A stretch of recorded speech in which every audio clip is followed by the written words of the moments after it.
Hey everybody, Fragger here, and I'm here to continue N+. We're doing episodes 15 through 19.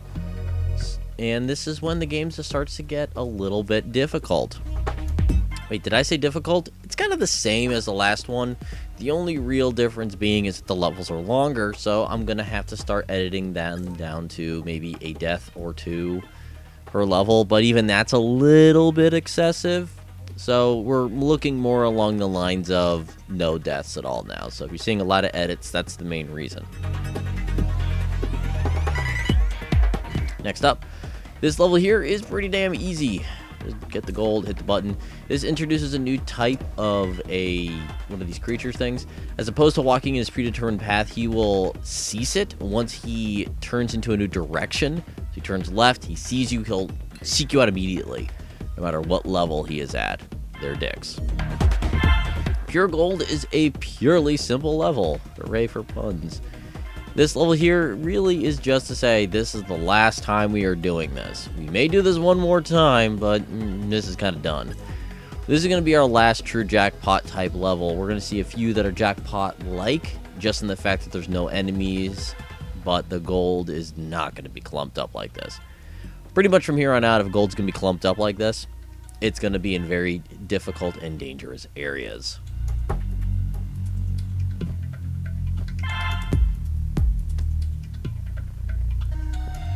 Hey look, a 360 controller. Cool. Now, don't do that. But here, what you're going to want to do is jump in between them like that, see? And then use the right analog stick to get enough momentum to hit the button. Now, I know that I have enough time to complete this entire episode, so I have a little bit of leeway here. Most of the deaths that happen in this game are not going to be due to incompetence. It's not going to be like, oh, I didn't make that jump, whatever. It's going to be, I didn't make that jump, so I hit detonate so I can start it over so I don't waste time. That's the main reason why that button exists. When these levels start to get very difficult, that's really what it's there to do, is just to make your time a lot easier playing. And I hate these kind of levels, the ones you have to kind of take slowly just because of the way that the wall kicking works. And there we go, episode 15 completed. Up to 16 here, and we start off with something really easy, although we got those stupid rounded pillars. I hate these things so much. They're really difficult to kick off of, and when you do kick off of them, they kind of kill your momentum, so they're the bane of your ninja existence. Solitaire is a pretty damn easy level. I mean, you can kind of tell it's just a bunch of jump pads, a single missile turret, and some gold. I mean, what's the worst that could happen? Other than me dying. But truth be told, this is a fairly simple, fairly quick level. If you want to midair hit that second bouncing pad, it'll kind of throw you right into the wall, so you can slide right down to hit that. Easier than how I did it. Rotor here is a pretty easy level. We're just talking another one of these box type levels with a bunch of chasers, kind of chilling. And you can drop straight down from that button, but I didn't do it because I forgot. And didn't want to waste everybody's time, so I wasted everybody's time anyways. Goldaholics Anonymous. This is a very interesting level because this is one of those levels that tells you greed is bad. There's plenty of gold that you can get, but you're going to be dodging missiles this entire time, and the quicker you go through the level, the easier time is going to be. Upstream is just kind of cool. I like these kind of levels that have fairly easy to decipher patterns, but they allow you to pull off really cool looking stuff, well, cool within this game's confines, and do some pretty daring jumps, and that's where the game gets really interesting, and we'll start getting into that stuff in later episodes. But that's it for 16. On to 17, where we're going to see our first new Jackpot type level. As you can see, there's absolutely no enemies in this level, just a bunch of gold that you can collect and make your time a little longer, so you have time to dilly-dally, pretty much.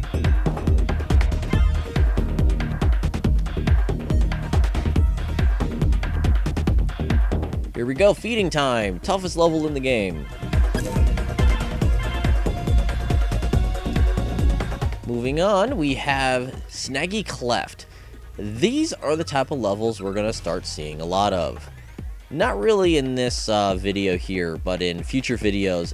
Pretty much every episode is going to have something like this, or every other episode is going to have a level of this nature, which is going to be a centralized area, go to all these disparate parts, hit buttons, finish. these tend to get very difficult. Tight quarters, lots of mines. They're pretty easy on you here with just the dudes that chase you, so be happy with that. But something that will always appear in these are going to be those areas in the top part which are covered in mines and missile launchers, so that you can get some gold if you really need it. But we're manly men, let's not get it. An interior, this one is pretty easy as well. This is going to be one of those that you can get a little bit of gold on, but in the end it's really not that much worth it. I kind of take a little bit too long to make up for this gold, but in the end it looks like I think that I left with the same amount of time that I went in with, which, let's be honest, that's a net win. Probably could have jumped straight down and not worried about slowing down on the bouncy pads, but I was scared. Here we go, QBK. This is a very interesting level. This is a somewhat puzzle level. There's pretty much one or two ways you can take this. One's really easy, which is the one I'm taking, and there's one that's dumb. Don't take the dumb way. Dumb way involves going up that mine wall on the left-hand side. You can kind of skip in between them if you're going fast enough, but I would not recommend it. It's the dumb way for a reason.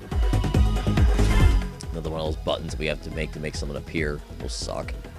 That bouncy pad is just there to screw up your exit. Jerks. And that does it for 17. On to episode 18, where it's really difficult, so we might as well kill ourselves. This one here, you just kind of, if you take a little zigzag path, you're able to actually get quite a bit of gold here. Juke this missile here a little bit. Missiles are not our friends. And then we can get right to the exit, and we're done. Next part. Out of the Blue 2. This is probably one of the harder levels that we're going to see for a little while. Mainly because this is purely timing. If you do have the wrong timing, you're going to get shocked, which happened a lot in this one. Out of all of the individual levels in this video, this one took me the longest, because there's a specific way that you can do it, which is the skipping method, or you can do the jumping method. Jumping method takes about 5 times longer because you pretty much have to wait for a specific moment each time to make these jumps. And in the long run, it'll probably take you less time, but your timer is going to take a big hit.